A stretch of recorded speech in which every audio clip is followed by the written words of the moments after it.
Hello बच्चों, आज मैं आपके लिए लेके आया हूँ एक्सरसाइज 4.2। इसमें एक्सरसाइज 4.1 रहेगी, क्लास 6 रहेगी और मैथ करेंगे इसमें एक्सरसाइज 4.1। तो इसमें फर्स्ट क्वेश्चन देखिए। इसमें है जैसे संलग्न आकृति का प्रयोग करके निम्न में के नाम लिखिए। तो इसमें क्वेश्चन नंबर ए है जो 5 बिंदुओं के नाम लिखने हैं जो हमारे पास पिक्चर में दिखाया गया है। तो पिक्चर में देखिए हमारे पास 5 पॉइंट जो है उनके नाम लिखेंगे हम। तो इसमें आपके पास जो ए है उसके पार्ट हमने 5 बिंदुओं के नाम लिखने हैं, पॉइंट्स के नेम लिखने हैं। तो पॉइंट का जब भी नेम लिखते हैं हम, तो हम क्या करेंगे, यहाँ पे लिखेंगे पॉइंट डालेंगे। तो इस पे देखो आपके पास पॉइंट्स दिए हुए हैं। तो इसमें आ जाएगा एक डी पॉइंट, ई पॉइंट आ जाएगा आपके पास, point O, point C, point B. तो इस तरह से आप पॉइंट लिख सकते हो। तो ए के 5 पॉइंट ये हमने लिख दिए हैं।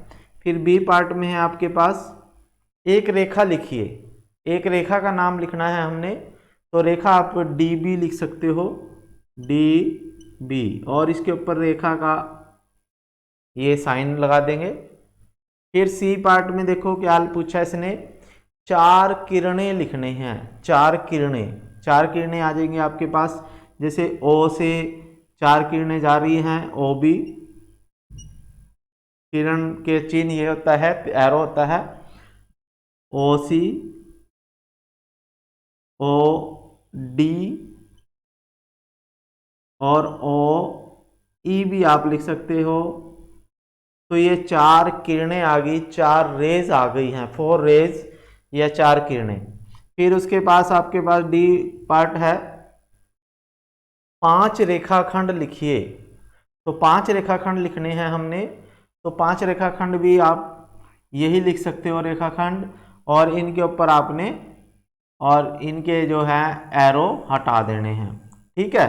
तो 5 रेखाखंड में जब भी रेखाखंड या लाइन सेगमेंट लिखते हैं तो उसके ऊपर एरो नहीं आता।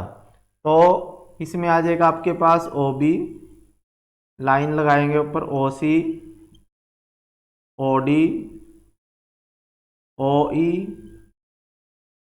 ठीक है। और एक और हम लिख देते हैं, डी बी लिख दो चाहे आप। तो ये 5 रेखाखंड है, यानी रेखाखंड में रेखाखंड का चित्र लगाएंगे। ठीक है, चिन्ह लगाएंगे। रे पे रे का चिन्ह लगाएंगे या किरण का, रेखा है तो रेखा का चिन्ह लगाएंगे, बिंदु है तो बिंदु का चिन्ह लगाएंगे। तो इस तरह से हम क्वेश्चन कर सकते हैं। तो नेक्स्ट क्वेश्चन है आपके पास क्वेश्चन नंबर 2। इसमें देखिए संलग्न आकृति, क्वेश्चन नंबर 2 देखिए, उसमें जो आकृति दी हुई है उसमें हमने आंसर बताना है। संलग्न दी गई आकृति में सभी संभव प्रकारों के नाम लिखिए। रेखा, और आप इन 4 बिंदुओं में से किसी भी बिंदु का प्रयोग कर सकते हैं। ठीक है। तो 4 रेखाओं के नाम लिखने हैं हमने इसमें। तो क्वेश्चन नंबर आपके पास ये 2 का आंसर आ जाएगा। तो इसमें 4 रेखाओं के नाम लिखने हैं। संलग्न में आकृति रेखा के सभी संभव प्रकारों के नाम लिखिए। तो इसमें देखो आपके पास ए बी रेखा, बी सी रेखा, बी सी। ठीक है। तो इसमें फिर सी डी भी हो सकता है, इसमें ए डी भी हो सकता है, ए सी भी हो सकता है, ए डी भी हो सकता है। तो ये सभी रेखाएं हम लिख सकते हैं। तो इसमें हमने सभी संभव रेखाखंड लिखने हैं। तो ये मैंने आपको लिख दिए हैं। फिर क्वेश्चन नंबर 3 है, 3 को पढ़िए। इसका चित्र भी आपके पास ये है। क्वेश्चन नंबर 3 में चित्र दिया गया है। संलग्न आकृति को देखकर नाम लिखिए। संलग्न आकृति को देखकर नाम लिखने हैं। तो जो आकृति दी गई है उसमें 3 का ए पार्ट है, इसका आपका आंसर आ जाएगा। रेखाएं जिनमें बिंदु ई सम्मिलित है, बिंदु ई सम्मिलित होना चाहिए, ऐसी कौन सी रेखाएं हैं? तो रेखाएं आपके पास हो सकती हैं ए ई, तो ए ई हो सकती है, यानी ई जरूर लिखना है इनमें, ठीक है, क्योंकि बिंदु ई होना चाहिए उस पर। ई एफ लिख सकते हो आप, ठीक है। ई डी भी लिख सकते हो, ई बी भी लिख सकते हो, ई डी ई बी। तो ये रेखाएं हैं जिनमें ई पॉइंट होना चाहिए। फिर बी में इसने लिखा है आंसर में ए से होकर जाने वाली रेखा लिखनी है। तो हमने ए से होकर जाने वाली रेखाएं लिखनी है जिनमें ए होना चाहिए कम से कम एक बिंदु, तो ए भी आ जाएगा। ऊपर रेखा पूछा है तो रेखा का चिन्ह लगाएंगे, A B, A D, A E, A D और ए ई। तो ये आपके पास रेखाओं हैं जो ए से होकर गुजरती हैं। फिर सी में क्या है? वह रेखा जिस पर ओ स्थित है, क्या स्थित है? ओ स्थित है। तो ओ कहाँ पे स्थित है? ओ सी के ऊपर स्थित है ये, तो ओ सी कौन सी रेखा के ऊपर है? ओ सी रेखा के ऊपर है, ठीक है। कौन सी रेखा के ऊपर है? ओ सी है, जो ऐसे आपके पास जा रही है तो उसके ऊपर ओ पॉइंट है। फिर उसके बाद है आपके पास प्रतिच्छेदी रेखाओं के दो युग्म, वह रेखा जिस पर ओ स्थित है, डी हो, अब डी पार्ट है। प्रतिच्छेदी यानी दो रेखाएं हैं, जैसे एक तो रेखा ये काट रही है, जो ए ई है ना, ये रेखा है, और इसको दो रेखाएं एक ऐसे काट रही है और एक ऐसे काट रही है। तो इन दोनों रेखाओं के नाम लिखेंगे हम। तो हमारे पास डी पार्ट है जो, उसका आंसर आ जाएगा प्रतिच्छेदी रेखाओं के दो युग्म आ जाएंगे आपके पास। एक तो है ए ई कोमा ओ सी। तो एक तो ये दोनों रेखाएं एक दूसरे को काट रही हैं, ठीक है, ए ई और ओ सी। ए ई रेखा जो ऐसे है और ओ सी जो ऐसे है। फिर ऐसे ही आपके पास दूसरा युग्म आ जाएगा ए ई, यानी, और फिर दूसरी है एफ ई। कौन सी रेखा है? F E, F E. तो ये दो रेखाएं हैं जो एक दूसरे को काट रही हैं, ठीक है बच्चों। फिर उसके बाद फोर्थ क्वेश्चन आ जाएगा आपके पास। फोर्थ क्वेश्चन में निम्नलिखित से होकर कितनी रेखाएं खींची जा सकती हैं? तो क्वेश्चन नंबर 4 है, इसका आंसर है, ये कहता है कि एक बिंदु से कितनी रेखाएं खींची जा सकती हैं? तो एक आंसर आ जाएगा अनंत।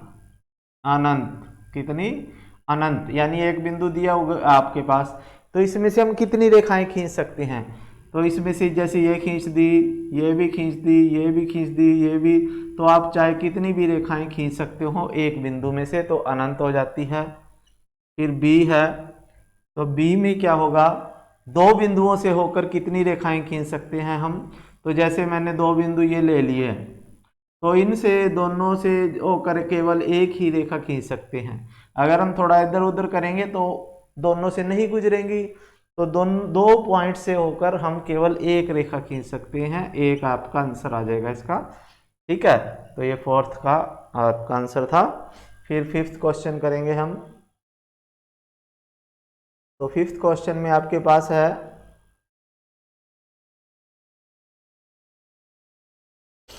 तो निम्नलिखित स्थितियों में, तो फिफ्थ क्वेश्चन है क्वेश्चन नंबर 5। निम्नलिखित स्थितियों में से प्रत्येक के लिए एक रफ आकृति बनाइए और उचित रूप से उसे नामांकित कीजिए। तो हमने एक आकृति बनानी है और उसके नाम भी लिखने हैं। तो ए है, जैसे आपके पास पांचवें का ए, बिंदु P रेखाखंड AB पर स्थित है। तो रेखाखंड AB लिखेंगे, क्या लिखेंगे? AB, और उसके ऊपर बिंदु P लिख देंगे। तो ये आपका आंसर आ गया ए पार्ट का। ठीक है, फिर बी पार्ट का क्वेश्चन का देखो आंसर क्या लिखना है हमने। रेखाएं एक्स वाई और पी क्यू एम पर प्रतिच्छेद करती हैं। तो बी में हम क्या करेंगे, दो रेखाएं लेंगे, एक ले ली हमने एक्स वाई और दूसरी ले ली पी क्यू, पी और क्यू, और दोनों किस बिंदु पर, एम पर प्रतिच्छेद करती हैं, बिंदु एम पर। तो ये दूसरे का बी पार्ट का आंसर हो गया। फिर सी कहता है, ये सी में क्या लिखेंगे, रेखा एल पर ई और एफ स्थित है परंतु डी स्थित नहीं है। रेखा एल ले लेंगे हम, तो ये रेखा एल ले ली, इसके ऊपर ई और एफ स्थित हैं, तो यहाँ पे हम ई लिखेंगे और यहाँ पे ई और एफ लिख लेंगे। ठीक है, दोनों रेखा के ऊपर स्थित हैं लेकिन डी स्थित नहीं है, तो डी हम यहाँ कहीं भी बाहर ले लेंगे। तो आपने ये लिखना है, सी का आंसर है ये। किसका आंसर है, सी का। ठीक है बच्चों, फिर डी में है ओपी और ओ क्यू ओ पर मिलती हैं। ओपी ओ क्यू कहाँ पे मिलती हैं, तो मैं यहाँ लिख देता हूँ डी पार्ट का आंसर। तो इसमें देखो कहाँ पे है, ओपी ओ क्यू कहाँ है, चलो यहाँ लिख देता हूँ मैं, ओपी ओ क्यू। तो दो रेखाएं खींच लेते हैं, ओ पी और दूसरी है ओ क्यू। ठीक है, O P O Q, sorry O P और ओ क्यू, क्योंकि इनमें ओ जो है कॉमन पॉइंट है, तो दो रेखाएं हमने खींचनी है। एक तो हमने लिखनी है ओ पी और दूसरा यहीं से ओ क्यू लिखेंगे, क्योंकि ओ जो है दोनों रेखाओं पे स्थित है। तो ये आपके पास जो है डी पार्ट का आंसर आ जाएगा। इसका आंसर आएगा डी पार्ट का। तो 5 क्वेश्चन हो चुके हैं। फिर उसके बाद आपके पास छठा क्वेश्चन है। तो एम एन रेखा है, तो इसमें सत्यासत्य बताने हैं। क्वेश्चन नंबर 6 का आंसर हम लिखेंगे। तो क्वेश्चन नंबर 6 में देखिए क्या है, ए पार्ट है क्वेश्चन नंबर 6 का। तो ये रेखा दी हुई है, ये देखिए रेखा दी हुई साइड में। ठीक है, तो ये रेखा दी हुई है, इसमें देखो ऐसे, तो इस पे बिंदु, ये रेखा दी हुई है ऐसे, तो इसमें बिंदु है Q M O N P, Q M O N P बिंदु हैं। तो जो ए क्वेश्चन है आपके पास, उसमें पूछ रहा है ये Q M O N P रेखा एम एन पर स्थित है। तो क्या Q M O N P, क्योंकि सभी बिंदु रेखा के ऊपर स्थित हैं, तो इसका आंसर आ जाएगा हाँ, या सत्य सत्य है तो ट्रू आ जाएगा, सत्य है। ठीक है, बी पार्ट का हम लिखेंगे एम एन ओ रेखाखंड एम एन पर स्थित है, एम एन पर स्थित है, इस पे एम एन पे स्थित है। तो ये कह रहा है कि जो पहला है आपके पास एम एन कितनी का है, एम और एन के ऊपर तो केवल एम है, ओ है और एन है। क्या क्या है, जैसे ये आपके पास रेखा है ना, तो इसमें देखो क्या है, Q M O N P. तो ये कह रहा है कि इस एम और एन, इसके ऊपर कितने, ये है क्यू भी है पी भी है, तो ये इसके ऊपर नहीं है, तो ये फॉल्स आएगा। ठीक है, फिर दूसरे में कह रहा है ये कि एम ओ एन ये तीनों जो है एम एन पर स्थित हैं, तो ये ट्रू है। फिर सी का है आपके पास एम एन रेखाखंड एम एन के अंत बिंदु है, तो एम और एन जो है इसके अंत बिंदु हैं, तो ये ट्रू है, यानी सत्य है। फिर डी पार्ट है ओ एन रेखाखंड ओपी का अंत बिंदु है, ओ एन, तो ये गलत है, क्योंकि एन जो है इसका अंत बिंदु नहीं है, इसका अंत बिंदु एक तो ओ है एक पी है, तो ये डी का जो है फॉल्स आ जाएगा आपके पास। फिर उसके बाद ई पॉइंट जो है, कौन सा पॉइंट, ई क्वेश्चन का आंसर आएगा एम रेखाखंड ओ क्यू के दोनों अंत बिंदुओं में से एक बिंदु है। ओ क्यू के अंत बिंदु हैं ओ और क्यू, लेकिन ये कह रहा है एम है, तो ये गलत है। तो ई पार्ट में आ जाएगा फॉल्स। ठीक है। फिर एफ का आंसर देखो, एम जो किरण है, एम किरण ओपी का एक बिंदु है, तो ये गलत है, फॉल्स। फिर जी का आंसर आएगा आपके पास, किरण ओपी किरण क्यूपी से भिन्न है। ओपी किरण जो है क्यूपी से अलग है, तो ये ट्रू है। फिर एच में, किरण ओपी वही है जो किरण ओ एम है, किरण ओपी वही है जो किरण एम एन है। तो ये किरण दोनों अलग अलग है, क्योंकि इसका एक बिंदु ओ है आरंभ बिंदु, इसका एम है, तो ये फॉल्स है। एच के बाद आई का आंसर देखो क्या आएगा, आई है ओ एम ओ पी के विपरीत नहीं है, ओ एम ओ पी के विपरीत नहीं है, तो ये दोनों एक दूसरे के अपोजिट हैं, तो ये फॉल्स है, ये कह रहा है कि अपोजिट नहीं है। फिर जे के का आंसर है एन किरण, एन जो है किरण एन पी और एन एम का प्रारंभिक बिंदु है, तो ये सही है, तो ये ट्रू है। ठीक है, तो ये क्वेश्चन हो गए हैं हमारे, ये एक्सरसाइज हमने कर ली है।